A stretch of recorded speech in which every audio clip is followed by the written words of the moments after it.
Mga kapuso, ngayong araw, opisyal nang nagsimula ang election period. At dahil dyan, simula na rin ang checkpoint sa iba't ibang lugar at ang pagpapatupad ng nationwide gun ban. Mula sa Maynila, nakatutok live si Mav Gonzalez. Mav? Pia, asahan na nga yung mga umiikot na checkpoint ngayong nagsimula na ang election period. Pagpatak ng hating gabi kanina, nagsimula na ang election period sa buong bansa na magtatagal hanggang June 12. Ibig sabihin, umiiral na ang gun ban at pagbabawal sa anumang transfer, suspension o reassignment sa gobyerno maliban na lang kung may pahintulot ng COMELEC. Kanina umaga, inilunsad ni na COMELEC Chairman George Garcia, Commissioner Amy Ferolino at PNP Chief Romel Marbil ang nationwide checkpoint sa Manila City Hall. Lahat ng klase ng sasakyan pinahihinto sa random checkpoint. Saan niyo po maraming checkpoint ngayon, sir? Kasi mag-election na. Sa checkpoint sa Espanya, corner Blumentritt sa Maynila, motorcycle riders ang karaniwang pinapara. Para mas safety yung kalsada natin. Sa mga lalo na sa mga riders. Mas okay yan. Maiwasan yung mga yung mga nakakaw na motor, mahuli ka agad. Kutsilyo. Lalo na yung baril. Wala na bawal ngayon. Thank you po. Okay, ingat sa biyahe.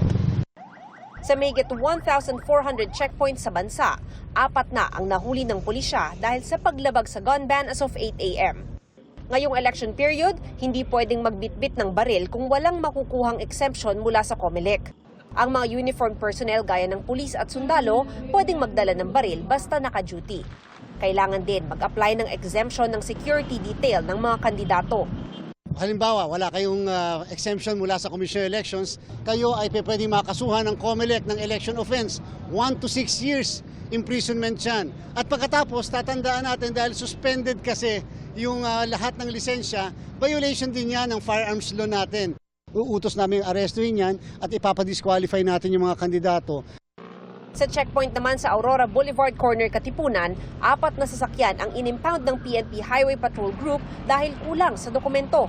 Para masigurong lehitimo ang COMELEC checkpoint, sabi ng PNP, dapat nasa maliwanag na lugar ito, may malaking karatula at nakasuot ng uniforme ang pulis.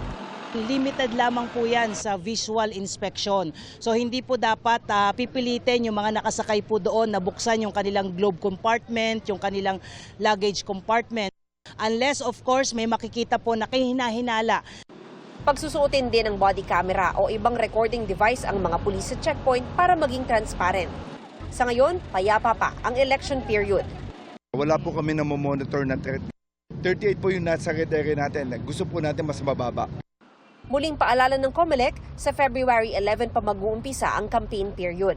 Para sa mga aspirants sa senatorial at party list posisyon, at March 10 para sa mga district representative at local position.